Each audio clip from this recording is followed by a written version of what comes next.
c'est que ça? Ne sais-tu pas à quelle espèce il appartient? C'est un sans-cœur. Et désormais, parlons d'un film d'actualité qui est bien sorti aujourd'hui. Là, pas un film de 2026. C'est La plus précieuse des marchandises, un film d'animation présenté et réalisé par Michel Hazanavicius et qui l'a présenté donc à l'Amphi d'Or le 5 novembre. Nous, lors donc de ce tournage de cette proposition, on a pu avoir justement cet entretien, on a pu avoir cet échange avec Hazanavicius. C'était très gratifiant. On va vous développer aussi comme ça un petit peu sa vision sans en dévoiler énormément, évidemment, hein.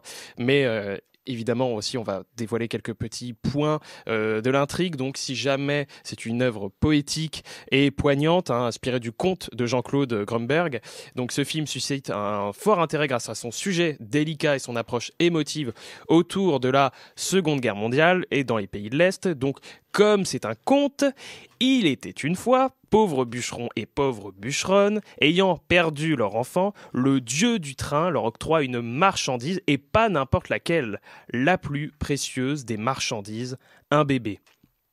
Malgré les récalcitrances de pauvres bûcheronnes, quand elle protège et s'occupe de ce bébé comme la prunelle de ses yeux. Sans en dévoiler davantage pour l'instant, le conte explore ce contexte difficile pour en dégager la préciosité de l'âme humaine dans ces périodes, c'est-à-dire l'amour. Certes, c'est naïf, mais le conte, malgré quelques images plus ou moins explicites, s'adresse tout de même aux enfants, tout en explorant la brutalité de cette période. Un film qui embrasse pleinement les caractéristiques d'un conte, en posant une moralité forte et marquante. Hazanavicius espère que le film encourage les spectateurs, les plus jeunes, à réfléchir sur les valeurs de solidarité et d'empathie, mais évidemment pas que. Donc, encore une fois, l'histoire s'appuie sur le conte de Grunberg, un écrivain de théâtre et de cinéma qui, lui, s'appuie sur son vécu et celui de sa famille pour aborder des thèmes aussi douloureux que la Shoah. Michel Hazanavicius est surtout connu, je pense, pour The Artist. À mon avis, vous en avez entendu parler à ce sujet, puisqu'il a eu l'Oscar du meilleur film en 2012. C'est pas n'importe quoi. Ses derniers projets étaient donc Le Prince oublié, qui était quelque part un conte moderne avec Omar Sy. Et en 2022, il a eu Coupé, plutôt là un film sur le tournage d'un projet horrifique, rien à voir, mais qu'il trouvait aussi personnel. Donc, aborder un tel sujet, c'est une transition étonnante pour le réalisateur, mais Hazanavicius a révélé que le conte de Grunberg l'avait bouleversé dès sa première lecture, puisque le livre était sorti en 2019. Il a donc pris le temps de convaincre l'auteur pour obtenir les droits d'adaptation très vite, expliquant à quel point il était important pour lui de respecter le ton de l'histoire tout en apportant une touche cinématographique. L'une des particularités du film, c'est la narration, qui reste très proche de celui du conte de Grunberg, et c'est Jean-Louis Trintignant, la plus belle voix française, comme il le dit, d'après Hazanavicius, qui prête sa voix pour cette narration, pour renforcer l'aspect conte, et ce choix apporte une dimension intemporelle au film, accentuant la fable. Autour de cette table, on l'a quasiment tous vu. Quel est votre avis? Quelles sont vos premières impressions directes après le visionnage de La plus précieuse des marchandises? Je me tourne directement vers toi, Lenny. Est-ce que t'as pleuré? Non. Si non. t'as pleuré. Non, t'étais à côté de moi. Tu veux pas le dire, hein, mais t'as des émotions. Non, mais ça me dérange pas de pleurer devant un film. Ça n'a pas été le cas, même si c'est vrai que c'était surprenant de voir Hazanavicius se tourner vers l'animation. Après, ça a déjà été une question qui lui a été posée rapidement de est-ce que ça a été fait pour pouvoir montrer plus, pour plus de liberté? Visiblement, c'était pas le cas. Donc, j'avouerais que il y avait un peu d'appréhension. Ce dernier film m'avait un peu laissé de côté, je dois bien l'avouer. Et c'est très intéressant de le voir prendre un sujet qu'on pourrait penser personnel par rapport à sa famille, même si c'est un peu éloigné. Et pourtant, il semble s'en détacher un peu, ça semblait en tout cas être quelque chose qui était important de son point de vue, ne pas parler que, on va dire, du sujet horrible, mais ne pas avoir peur d'aller au-delà, d'aller autour et de parler d'autres types de personnes. Et puis Lily, qui plus est, toi tu projetais techniquement et t'étais un petit peu dans l'organisation de cet accueil autour de cette avant-première à l'Amphi d'Or avec Hazanavicius, puisque en soi tu fais les projections à l'Amphi d'Or en général, c'est ça? Oui, c'est ça. Je projette les films à l'Amphi d'Or tous les mardis soirs. Tous? 3 semaines dans le mois. Il y en a une qui est dédiée au Café des Images. Et là, pour le coup, Hazanavicius, parce que déjà, tout le camp le sait, hein, mais il y a eu déjà énormément d'invités rocambolesques, Oui. des gens que tu as appréciés profondément. J'ai vraiment beaucoup apprécié tous les invités. Tous, hein. C'était toujours un retour positif, c'est ça qui était bien. Donc, Hazanavicius, pareil, et il est très grand. Moi, Oui. c'est ça qui m'étonne toujours. Parce que moi, toujours, je fais 1m70, mais dès que quelqu'un est très très grand, ça m'impressionne. Et Ouais, c'est vrai. Je suis obligé de l'insulter. Ça impose un charisme. Oui, mais je suis quand même obligé de l'insulter, moi. Ouais, je comprends. Ouais. Et C'est un mécanisme de défense. Ouais, complètement. Et sur la plus précieuse des marchandises, est-ce que toi, tu l'as apprécié justement malgré la projection à ta cabine? Moi, j'ai été le voir une seconde fois. En fait, je l'ai visionné au cinéma Luxe avec l'équipe du Luxe. T'as eu une avant-première. Ouais. Ah ouais. Ouais, le bonheur. Et ensuite, j'ai été le visionner pendant la projection aussi une seconde fois hier soir. D'accord. Parce que j'avais envie d'avoir un regard un peu plus reculé. Enfin, c'est toujours différent d'avoir un premier visionnage et un second. Moins dans l'émotion. Ouais, peut-être. J'ai quand même pleuré une seconde fois, au même moment que j'avais pleuré la première fois. Lenny prend de la graine. Hein. J'ai pas un cœur de pierre. Chiale, toi aussi, vas-y. Moi, j'ai chialé.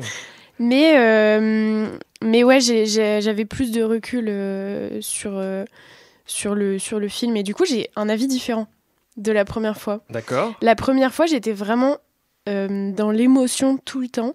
Et j'étais un peu abasourdie en ressortant. Et en fait, hier, j'ai eu plus de recul, par exemple, sur la fin du film. Et je me suis rendu compte que j'étais mitigée sur la fin du film. D'accord. Voilà. Parce que c'est vrai qu'il y a une rupture de ton un petit peu déjà. Ouais, en fait, il y a l'après. Il y a l'après où on voit que le papa du bébé qui a été jeté. Dans la zone spoiler maintenant. Oui, pardon, t'inquiète pas, ok. on va dire que c'est une zone spoiler, c'est bon, zone spoiler, voilà. En fait, c'est tout joli à la fin. Voilà. Et en fait, je suis un peu mitigée. Je suis entre les contes, ça se finit toujours bien et s'inspirer d'un conte, donc c'est super. Mais je suis aussi mitigée parce que ça se passe pas tout le temps comme ça. Et donc, je sais pas, j'ai trouvé que ça... Je sais pas, j'ai pas forcément apprécié cette partie. J'ai trouvé que c'était un peu trop idéal. Ouais, c'est peut-être ce regard porté davantage aux enfants aussi, qui t'a gêné, toi, en tant qu'adulte, peut-être. Ouais, un petit peu. Ouais, un petit peu. Alors que Emma, toi, justement, tu le disais avant l'émission, toi, t'as un vrai regard d'enfant. Oui, et parce que je reste une enfant après. Donc, oui, voilà. Malgré ta croix, on va pas fait. dire la suite, t'as une âme d'enfant. Et tu as apprécié le film? J'ai beaucoup apprécié le film, et comme Lily, donc je l'ai vu 2 fois. Ah oui. Et je l'ai vu avec l'équipe du Luxe. Mais c'est quoi vos avantages comme ça là? Écoutez, partagez. Faire un service civique au Luxe, c'est super. C'est bien, une belle promo. Et donc, je l'ai vu 2 fois, et c'est vrai que la seconde fois, j'ai pu plus apprécier l'esthétique, notamment la part de la nature. Michel Hazanavicius en parlait hier, de la place de la nature et des couleurs de la nature, notamment, qui sont très, très, très présentes dans le film. Et donc ça, c'est quelque chose que j'ai plus vu. Et pour le coup, je suis pas d'accord parce que j'apprécie beaucoup la fin du film qui reprend les codes du conte. Parce qu'effectivement, dans un conte, ça se finit toujours bien. Effectivement, dans la réalité, c'est pas du tout comme ça. Mais le fait de reprendre tous les codes du conte, notamment ne pas nommer les personnages, ne pas situer exactement l'action, je trouve que c'est quelque chose qui rend le film un peu plus poétique sans vraiment traiter de la dimension tragique. Oui, et puis, oui, Lenny? De fait, c'est quelque chose qu'on évoque déjà. Le film est presque vendu comme un conte de Michel Hazanavicius. Mais ce qui est très intéressant, c'est que par rapport à son sujet, c'est quelque chose qui peut être apprécié, à mon avis, peu importe votre âge, mais qui va véritablement avoir un attrait, on va dire, pour des personnes plus jeunes. C'était même dans la séance qu'on a eue, je crois qu'il il le mettait bien en avant, oui, Hazanavicius, qui avait une jeune de 10 ans. C'est ça, et c'est intéressant parce qu'il y a un peu cette espèce de propos, il n'aimait pas l'aspect devoir de mémoire, mais ce rappel et justement cette envie d'utiliser ce passage de l'histoire et maintenant d'en jouer avec la fiction. C'est vrai que c'est un attrait qu'on n'a pas encore spécialement eu, d'avoir uniquement ce regard qui ne devait être que du documentaire, qui ne devait être que du témoignage. Il hyper intéressant et surtout, je sais que c'est compliqué, je sais que c'est pas forcément toujours aisé de se dire un film d'animation, est-ce que je vais aimer, est-ce que c'est pas que pour enfants ? Normalement, il y a toujours, à mon avis, dans tout l'aspect poétique du film, de quoi être apprécié par absolument tout le monde. Et puis, dans l'origine d'un conte, et techniquement, il y a aussi, comme les premiers contes des frères Grimm, par exemple, ou autres, hein, il y a cette horreur aussi quand même présentée, parce que, bon, dans l'entretien d'hier, hein, puisque nous, on enregistre le lendemain, il disait que, techniquement, pour lui, il a été quand même pas si explicite que ça, il n'y a pas d'image d'horreur ou autre. Bon, moi, j'ai quand même envie de dire que si, il y a quand même des images qui restent assez...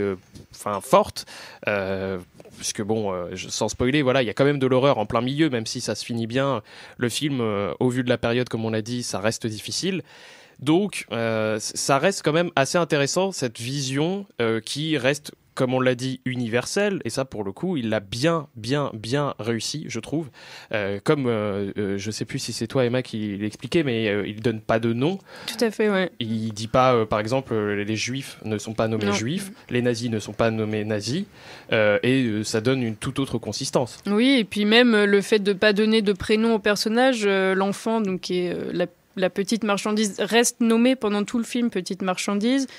Pauvre bûcheron, pauvre bûcheronne reste pauvre bûcheron et bûcheronne. Et du coup, ça permet aussi de créer justement un non-lien. On s'attache pas terriblement au personnage parce que si on le faisait, pour le coup, ça serait terrible pour nous à vivre. Surtout. Oui, Lily ? Ouais, ce que je trouve super dans le fait de ne pas avoir nommé, c'est aussi qu'on peut avoir un regard plus large sur ce film-là, en fait. Ça élargit l'histoire à d'autres histoires et d'autres possibilités de voir cette horreur ou ce côté poétique. Et en fait, j'ai trouvé ça super de ne pas nommer parce qu'on peut l'identifier à plein d'autres choses qui se passent dans le monde actuellement même. Voilà, j'allais dire. Et donc, j'ai trouvé ça super comme dimension. Universel dans l'actualité possiblement parce que bon ça a été comme on l'a dit, voilà, Lenny, tu l'as précisé, mais il n'a absolument pas voulu dire que c'était un devoir de mémoire d'avoir fait ce film. C'était pas son intention et c'est toujours pas son objectif. Si c'est réutilisé, tant mieux. Bon, après évidemment il participe à un devoir de mémoire, ça il peut pas c'est indubitablement ça le film, mais en tous les cas voilà, c'est un film qui a plu, je crois, à une grande partie de la salle hier, qui est l'Amphidor. C'est combien de places déjà, Lily ? 630. 630. Et il y avait 630 on spectateurs. Était complet. Ouais. Ah oui, on était complet. Ouais. Donc preuve en est. Ça a plu, je pense, à la majorité. C'est beaucoup dans l'émotion. C'est un film que vous pouvez voir aujourd'hui au Cinéma Luxe. Donc n'hésitez pas à faire cette petite découverte. Il reste tout de même tout public, malgré le fait quand même que je pense qu'il faut être sur un public averti pour les jeunes. Il y a quand même des images assez fortes, malgré la poésie de ce film.